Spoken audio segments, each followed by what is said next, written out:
Excuse me.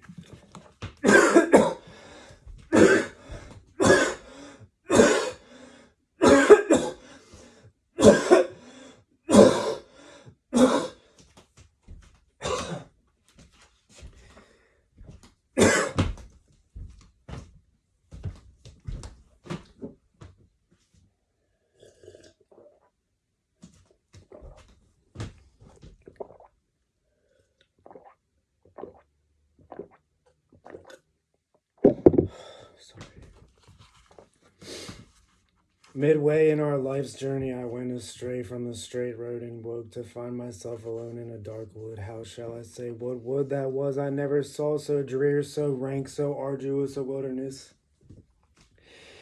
Its very memory gives a shape to fear. Death could scarce be more bitter than that place, but since it came to good, I will recount all that I found revealed there by God's grace.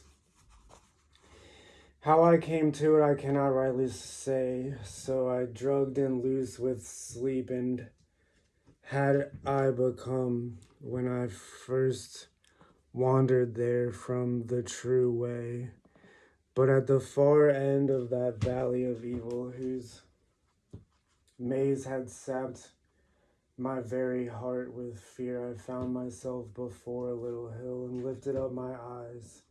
Its shoulders glowed already with the sweet rays of that planet whose virtue leads men straight on every road, and the shining strengthened me against the fright whose agony had racked the lake of my heart.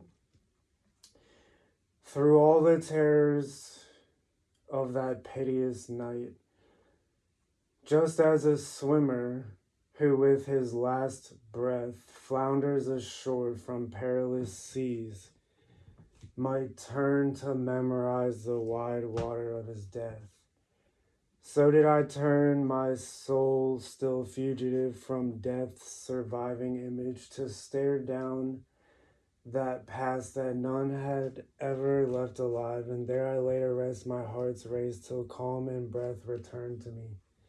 Then rose and pushed up that dead slope at such a pace, each footfall rose above the last, and lo, almost at the beginning of the rise, I faced a spotted leopard, all tremor and flow and gaudy pelt, and it would not pass, but stood so blocking my every turn that time and again I was on the verge of turning back to the wood.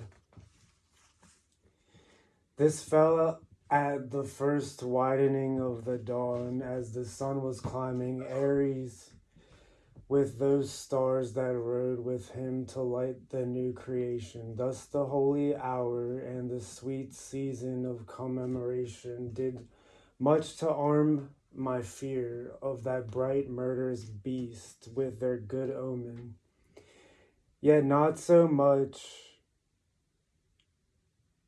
but what I shook with dread at sight of a great lion that broke upon me raging with hunger, its enormous head held high as if to strike a mortal terror into the very air, and down his track a she-wolf drove upon me, a starved horror, ravening and wasted beyond all belief.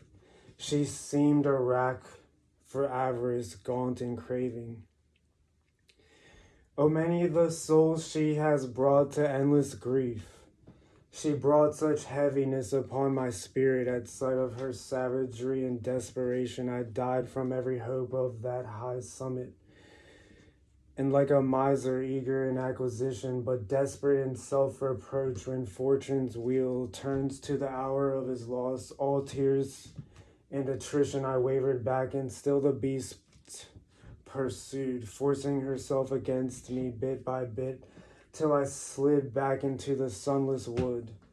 And as I fell to my soul's ruin, a presence gathered before me on the discolored air, the figure of one who seemed hoarse from long silence.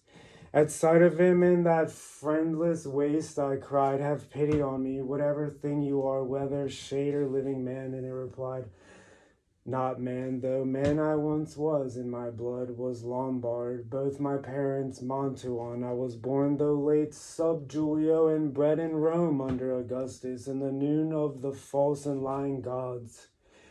I was a poet and sang of old Anchises' noble son, who came to Rome after the burning of Troy. But you, why do you return to these distresses instead of climbing that shining mount of joy, which is the seed and first cause of man's bliss? And are you then that Virgil and that fountain of purest speech? My voice grew tremulous. Glory and light of poets, now may that zeal and love's apprenticeship that I poured out on your heroic verses serve me well. For you are my true master and first author, the sole maker, from whom I drew the breath of that sweet style whose measures have brought me honor. See there, immortal sage, the beast I flee. For my soul's salvation, I beg you, guard me from her. For she has struck a mortal tremor through me. And he replied, seeing my soul in tears, he must go by another way. Who would escape this wilderness? For that mad beast that fleers before you there suffers no man to pass. She tracks down all, kills all, and knows no glut, but feeding she grows hungrier than she was. She mates with any beast and will mate with more before the greyhound comes to hunt her down. He will not feed on lands nor loot, but honor. And love and wisdom will make straight his way.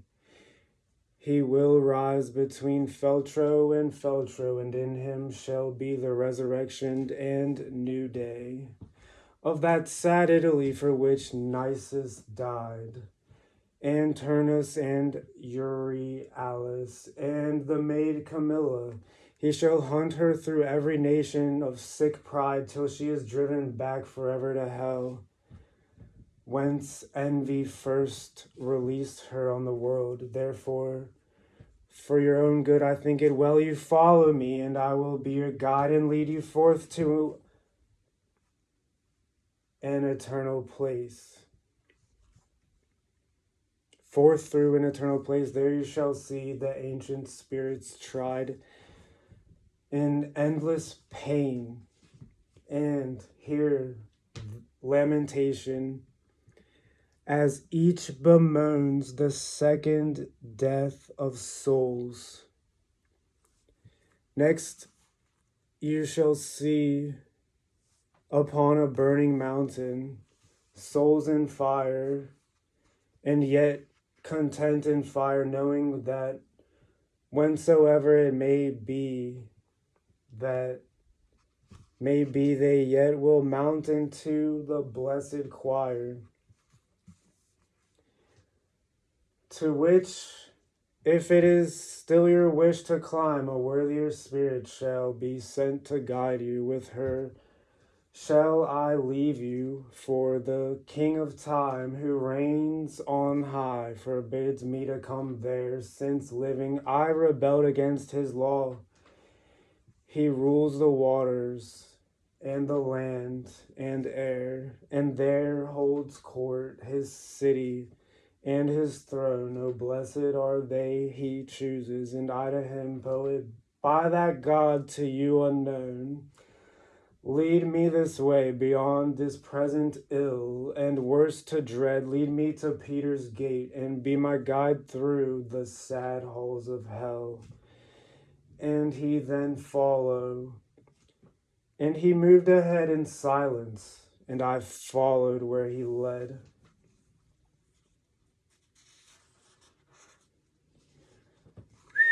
Canto 2, the light was departing. The brown air drew down all the earth's creatures, calling them to rest from their day roving, as I, one man alone, prepared myself to face the double war of the journey in the pity which memory shall here set down, nor hesitate nor err. O muses, O high genius, be my aid. O memory, recorder of the vision, here shall your true nobility be displayed. Thus I began. Poet, you who must guide me before you trust me to that arduous passage, look to me, and look through me can I be worthy.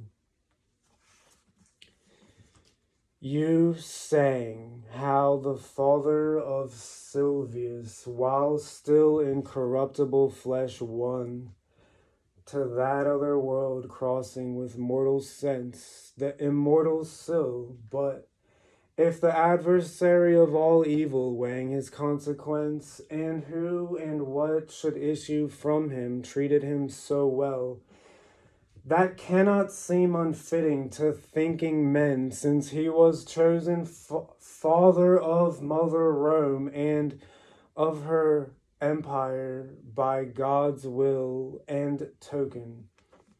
Both, to speak strictly, were founded and foreknown as the established seat of holiness for the successors of great Peter's throne. In that quest which your verses celebrate, he learned those mysteries from which arose his victory and Rome's apostolate. There later came the chosen vessel Paul, bearing the confirmation of that faith which is the one true doer to life eternal. But I, how should I dare, by whose permission? I am not Aeneas, I am not Paul. Who could believe me worthy of the vision? How then may I presume to this high quest, and not fear my own brashness? You are wise, and will grasp what my poor words but can suggest. As one who unwills what he wills, will stay strong purposes with feeble second thoughts, until he spells all his first zeal away. I hung back and bulked on that dim coast, till thinking had worn out my enterprise, so stout at starting and so early lost. I understand from your words and the look in your eyes that shadow of magnificence answered me. Your soul is sunken in that cowardice that bears down many men, turning their course and resolution by imagined perils, as his own shadow turns the frightened horse. To free you of this dread, I will tell you all of why I came to you and what I heard when first I pitied you. I was a soul among the souls of limbo, when a lady so blessed and so beautiful, I prayed her to order and command my will, called to me. Her eyes were kindled from the lamps of heaven, her voice reached through me, tender, sweet, and low, an angel's voice, a music of its own. O gracious Mantuan, whose melodies live in earth's memory, and shall live on till the last motion ceases in the skies, my dearest friend and fortune's foe has strayed onto a friendless shore and stands beset by such distresses that he turns afraid from the true way, and news of him in heaven rumors my dread he is already lost. I come afraid that I am too late risen. Fly to him, and with your high counsel, pity, and with whatever need be for his good and soul's salvation, help to him and solace me. It is I, Beatrice, who send you to him. I come from the blessed height for which I yearn. Love called me here, when amid seraphim I stand again before my Lord. Your praises shall sound in heaven. She paused, and I began. O Lady, of that only grace that raises feeble mankind within its mortal cycle above all other works God's will has placed within the heaven of the smallest circle. So welcome is your command that to my sense, were it already fulfilled, it would yet seem tardy. I understand and am all obedience, but tell me how you dare to venture thus so far from the wide heaven of your joy to which your thoughts yearn back from this abyss. Since what, you ask, she answered me, probes near the root of all, I will say briefly only, now I have come through hell's pit without fear. Know then, O waiting and compassionate soul, this is to fear which has the power to harm. And nothing else is fearful, even in hell. I am so made by God's all-seeing mercy. Your anguish does not touch me, and the flame of this great burning has no power upon me. There is a lady in heaven so concerned for him. I send to you that for her sake the strict decree is broken. She has turned and called Lucia to her wish and mercy, saying, thy faithful one is sorely pressed. In his distresses I commend him to thee. Lucia, that soul of light and foe of all cruelty, rose and came to me at once, where I was sitting with the ancient Rachel, saying to me, Beatrice, true praise of God, why dost thou not help him who loved thee so, that for thy sake he left the vulgar crowd? Dost thou not hear his cries? Canst thou not see the death he wrestles with beside that river? No ocean can surpass for rage and fury. No soul of earth was ever as rapt to seek its good or flee its injury as I was, when I heard my sweet Lucia speak, to descend from heaven in my blessed seat, to you laying my trust in that high speech that honors you and all who honor it. She spoke and turned away to hide a tear that shining urged me faster, so I came and freed you from the beast that drove you there, blocking the near way to the heavenly height. And now what ails you? Why do you lag?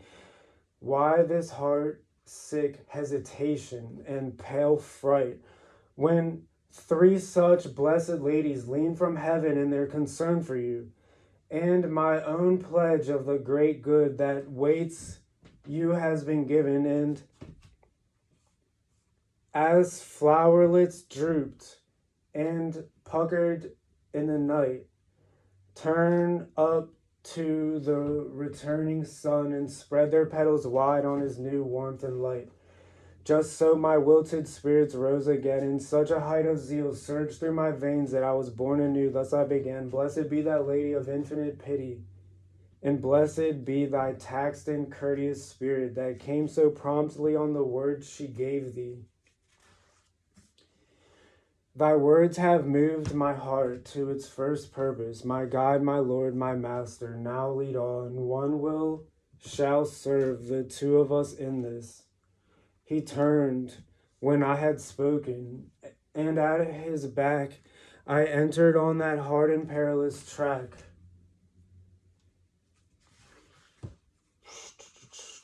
Canto 3. I am the way into the city of woe. I am the way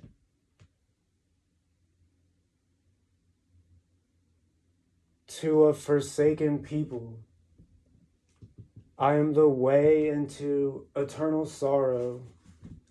Sacred justice moved my architect. I was raised here by divine omnipotence, primordial love, and ultimate intellect. Only those elements time cannot wear were made before me, and beyond time I stand. Abandon all hope, ye who enter here. These mysteries I read, cut into stone above a gate, and turning I said, Master, what is the meaning of this harsh inscription? And he then, as initiate to novice, here must you put by all division of spirit, and gather your soul against all cowardice. This is the place I told you to expect. Here you shall pass among the fallen people's souls who have lost the good of intellect. So saying, he put forth his hand to me, and with a gentle and encouraging smile, he led me through the gate of mystery. Here sighs and cries and wails coiled and recoiled on the starless air, spilling my soul to tears and a confusion of tongues and monstrous accents, toiled in pain and anger, voices hoarse and shrill, and sounds of blows all intermingled, raised tumults and pandemonium that still whirls on the air, forever dirty with it, as if a whirlwind sucked at sand.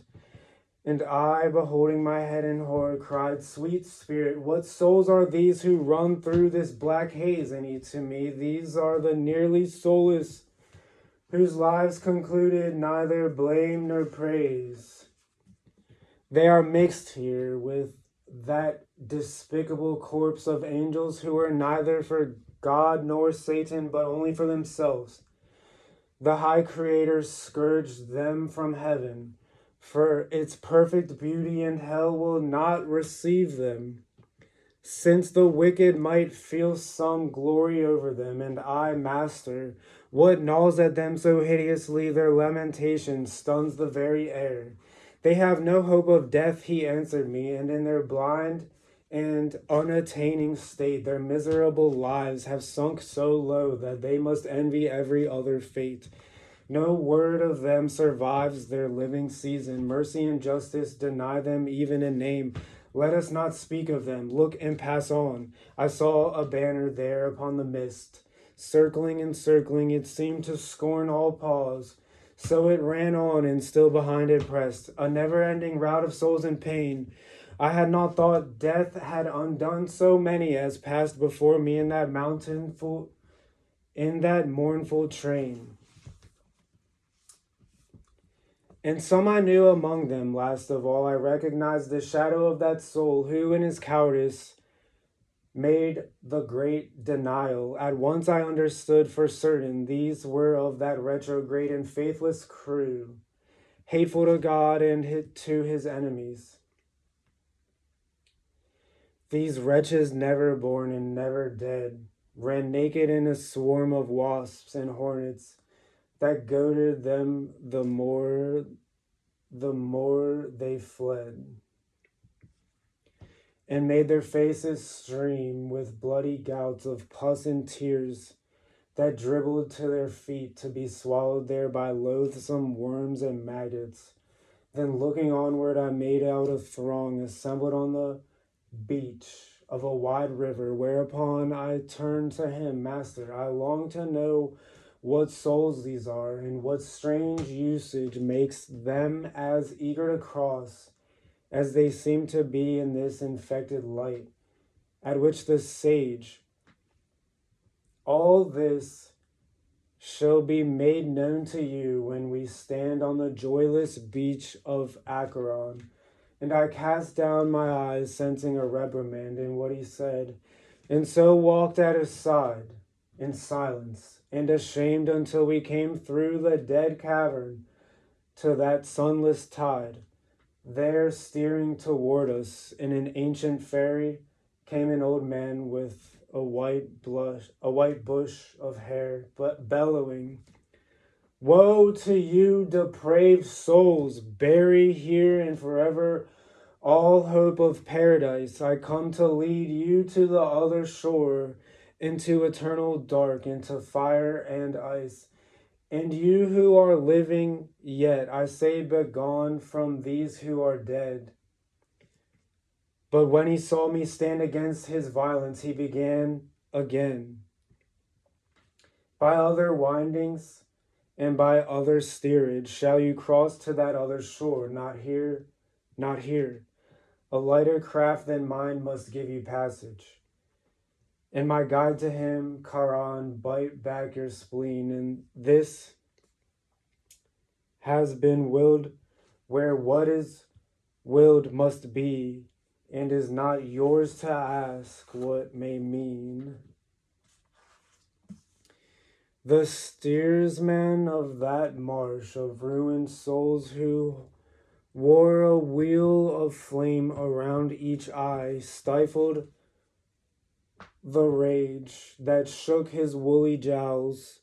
But those unmanned and naked spirits there turned pale with fear, and their teeth began to chatter at sound of his crude bellow. In despair, they blasphemed God, their parents, their time on earth, the race of Adam, and the day and the hour and the place and the seed and the womb that gave them birth. But altogether they drew to that grim shore where all must come who lose the fear of God, weeping and cursing they come for evermore. And demon Charon, with eyes like burning coals, herds them in, and with a whistling oar flails on the stragglers to his wake of souls. As leaves in autumn loosen and stream down until the branch stands bare above its tatters, spread on the rustling ground, so one by one the evil seed of Adam in its fall cast themselves at his signal from the shore and streamed away like birds who hear their call. So they are gone over that shadowy water, and always before they reach the other shore, a new noise stirs on this, and new throngs gather. My son, the courteous master said to me, all who die in the shadow of God's wrath converge to this from every clime and country, and all pass over eagerly, for here divine justice transforms and spurs them so their dread turns wish. They yearn for what they fear. No soul in grace comes ever to this crossing. Therefore, if Charon rages at your presence, you will understand the reason for his cursing. When he had spoken, all the twilight country shook so violently, the terror of it bathes me with sweat even in memory. The tear-soaked ground gave out a sigh of wind that spewed itself in flame on a red sky, and all my shattered senses left me blind, like one whom sleep comes over in a swoon. I stumbled into darkness and went down.